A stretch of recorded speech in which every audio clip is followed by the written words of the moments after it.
Assalamualaikum warahmatullahi wabarakatuh teman-teman semuanya. Semoga teman-teman dalam keadaan sehat dan selalu diberikan rezeki yang melimpah ya. Amin, insyaallah. Oke, jadi pada video kali ini kita akan membahas sedikit lebih lanjut tahapan-tahapan pembelajaran di Django Web Framework. Ya, minggu kemarin kita sudah bahas tentang pengenalan struktur dari project di Django, dan di episode kali ini membahas tentang URL ya. Jadi masuk dalam salah satu pola struktur di Django Web Framework ya. Tanpa basa-basi,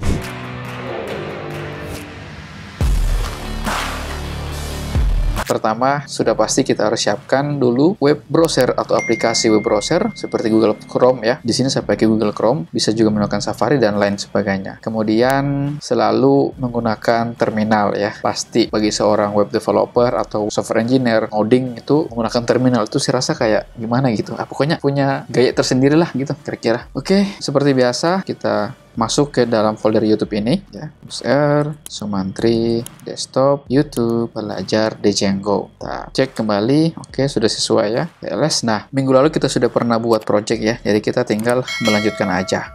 Oke, nanti berikutnya baru kita coba buat untuk mengingat kembali dari awal bagaimana buat project di Django itu sendiri. Oke, sip, mantap. Lalu kita aktifkan, jangan lupa virtual environment-nya bin activate. Oke, kita sudah masuk, kita coba ya masuk ke dalam shell-nya Python 3. Oke, kita cek apakah Django kita sudah terinstall atau belum.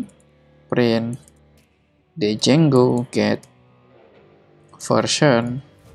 Oke, berarti ini sudah berhasil ya. Jelas, sekarang kita sudah install, ada tuh project-nya.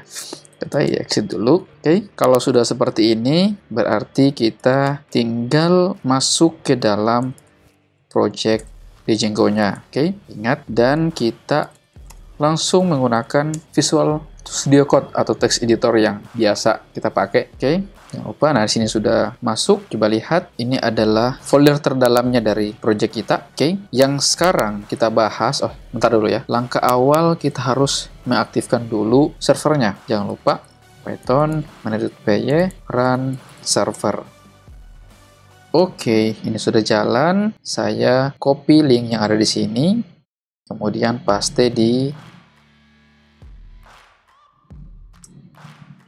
aplikasi web browser kita. Oke, kalau muncul seperti ini berarti ini sudah terinstall ya. Coba perhatikan, kalau kita lihat sebenarnya ini sudah kita telah mengakses atau merequest ya alamat yang sebenarnya itu namanya adalah index di sini ya. Cuman karena ini adalah indeks bawaan dari Django ya, jadi sebenarnya kita bisa juga merubahnya. Nah, yang kita pelajari adalah tentang URL adalah pintu masuk pertama atau gerbang masuk pertama sebuah klien meminta atau merequest, dan jelas ini sangat penting sekali ya. Penting, tidak bisa tidak ya, wajib istilahnya. Oke, ini kita closing dulu dan kita langsung aja mengarah ke urls.py. Nah, kalau kita lihat inilah sebenarnya source code ya yang ada di Python atau yang ada di project Django kita, yaitu file urls. Dan kalau kita lihat memang polanya seperti ini ya. Nah, untuk itu ya, karena kita ingin merubah indeks kita sendiri, jadi ini saya coba hilangkan dulu biar teman-teman lebih yakin dan lebih paham tentang konsep URL itu seperti apa.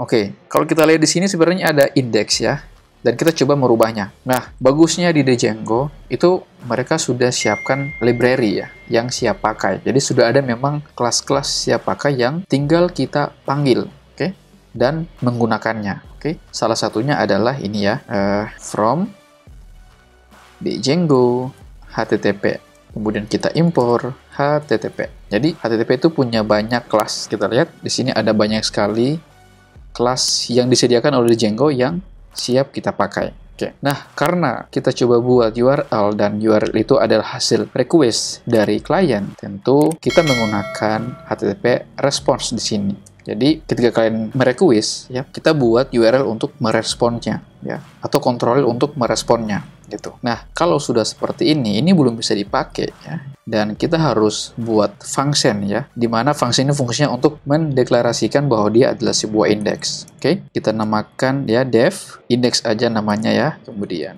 request -2 return HTTP response. Ini maksudnya kita panggil atau gunakan library yang kita telah impor tadi. Buka kurung, -2, halo, dunia, Django Web Framework. Oke, seperti itu dulu ya. sederhana dulu, paling tidak teman-teman bisa paham konsepnya seperti itu, cara kerjanya seperti itu. Nah, kalau sudah seperti ini, ya tentu kita tidak bisa memanggilnya ya. Kenapa? Karena kita belum masukkan dalam list URL patterns ya. Jadi ini harus didaftarkan link yang harus klien request ya, atau minta gitu di dalam URL patterns ini. Fungsinya untuk nanti ketika hasil respon ya dari si klien itu sendiri. Jelas kita harus buat router atau route ya menggunakan path. Kalau di Django 1.1 itu menggunakan regular expression ya. URL, tapi bukan berarti tidak bisa dipakai di Django 3, itu bisa dipakai. Cuman path itu menurut saya lebih simpel ya cara pemakaiannya. Oke?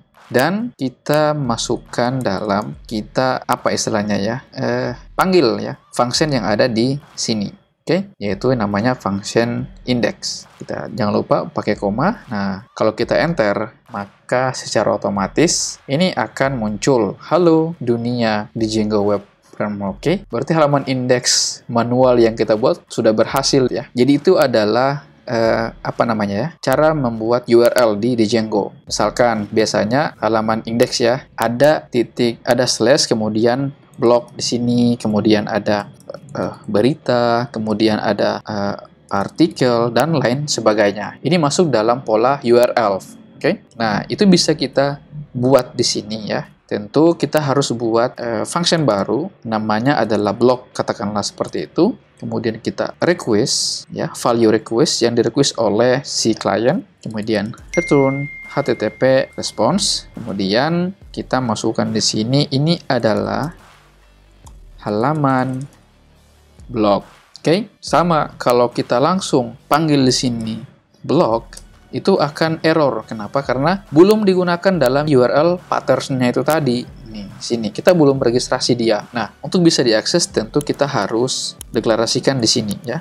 Blog, kemudian blog. Jadi blok garis miring ini merupakan bentuk link nanti yang akan dieksekusi di sini ya. Ini adalah hasil link yang telah direquest oleh si klien. Nah, makanya dalam pembuatan aplikasi kita harus namakan ini ya, masukkan dia di sini sebagai nama pengenal ya. Namanya dari link itu sendiri, oke? Yang menandakan bahwa dia adalah sebuah halaman blog. Pelan-pelan ya, semoga teman-teman bisa pahami dan bisa paham konsepnya seperti apa. Oke, kenapa ada garis miring di sini ya? Ya jelas kita tahu sendiri bahwa setiap kali kita mendeklarasikan link yang ada di sini itu pasti ada namanya garis miring ya di sini secara otomatis, dan itu akan berlanjut terus nanti kalau kita pasang regular ya, apa istilahnya di Python itu ada namanya istilahnya apa ya, arguments atau keywords arguments gitu. Jadi kita bisa mengeksekusi ID yang ada di situ ya untuk melihat detail dari blog itu sendiri. Nah, karena ini baru pengenalan URL, jadi seperti ini konsep dasarnya. Oke, di sini ini jelas pasti error. Coba lihat perbedaannya. Setelah kita masukkan atau registrasi ya link itu di dalam URL patterns dalam daftarnya, maka ini akan berubah. Nah, coba lihat di sini akan langsung di request oleh si klien, oke? Dan ditampilkan oleh si kelas HTTP response ya. Sebenarnya HTTP response itu dia mengembalikan kepada si klien, tapi ada request HTTP request yang bekerja sebenarnya di balik layar, istilahnya seperti itu. Oke? Nah, bisa dilihat ya perbedaannya. Nah, oke, ini adalah halaman indeksnya, lalu di sini adalah halaman blognya. Oke. Pelan-pelan teman-teman. Nah, sekarang tabe sapo. Kok saya lihat di sini hanya tidak ada tag HTML-nya ya. Nah, sementara yang kita pelajari adalah tentang website. Jadi sebenarnya di dalam HTTP response ini kita bisa masukkan tag HTML. Misalnya saya coba masukkan H1 di sini dan kita tutup tag H1-nya dan kita save. Coba kita enter ya. Refresh ya. Nah, maka dia akan terbentuk seperti ini. Bisa dilihat perbedaannya yang tidak menggunakan tag HTML dan menggunakan tag HTML. Tapi kok bang, masa kita harus buat HTML-nya seperti ini? Oke, itu nanti ya kita akan bahas di templating pelan-pelan. Nanti kita akan ke sana. Nanti teman-teman akan tahu polanya seperti apa. Oke. Nah, dari sini bisa dilihat ya, teman-teman.